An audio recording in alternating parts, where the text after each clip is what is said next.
closing statement in 5 minutes. Start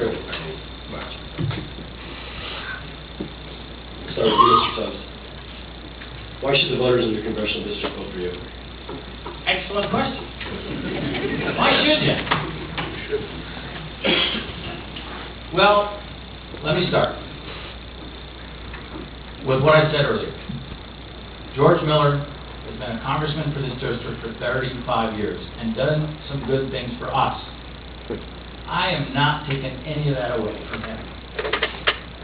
What I am saying is the future, the 21st century that we are living in, has some big challenges ahead. Some really big problems are looming, and we're in the middle of many of them. Whether it's health care, whether it's immigration, whether it's this spending, whether it's the water issue in California. If you put it on speaker, I want them to hear them. Maybe I'll win their vote.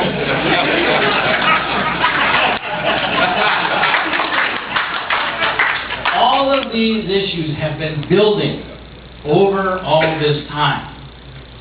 And it's going to take fresh ideas, people with different experiences.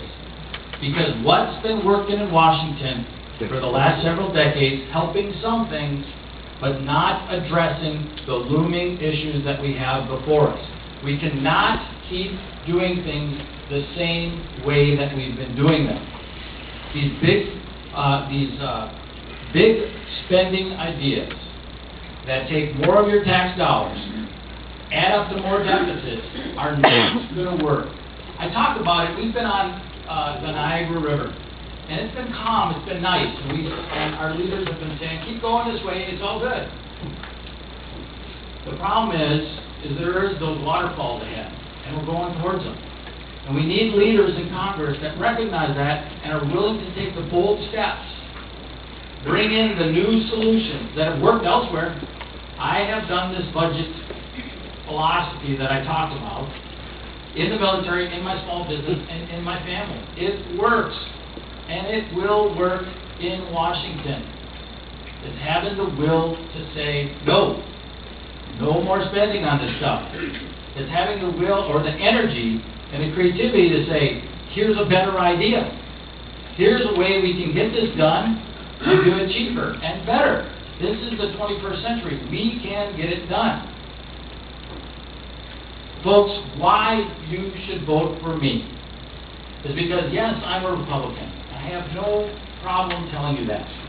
But I am a Republican that comes from a background that gives me a lot of experience, life experience, as well as professional experience to understand you and your concerns.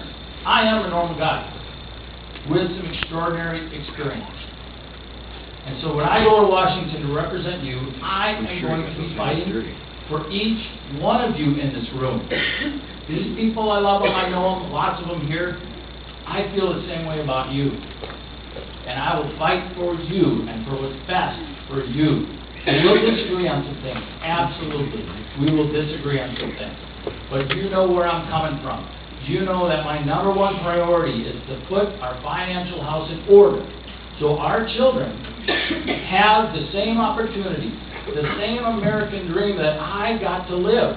I'm a kid that grew up on welfare. I'm a lieutenant colonel in the United States Air Force, an airline pilot. I've got a wonderful life. I'm not rich, no way, but I'm doing okay, and my kids are having a great life. I want to make sure my grandkids have a great life. Right now, I don't see it happening if this red is allowed to continue. Why I am asking for your vote and why you can have the confidence in me to represent you is because you know from today forward that this is my priority. This is what I'll go to Washington to work on. It will be shared sacrifice. But if we just spread it out across everybody, if we work on it together and appropriately, I'm not asking the poor to pay the equal amount as the rich. It's got to be equal. But we all rely on the federal government too much. And the federal government spends too much and borrows too much. It has to stop. When I hit the ground running on January 5th as your congressman, that is what I'm going to do for you, and that why I'm asking for your vote. Thank you very much.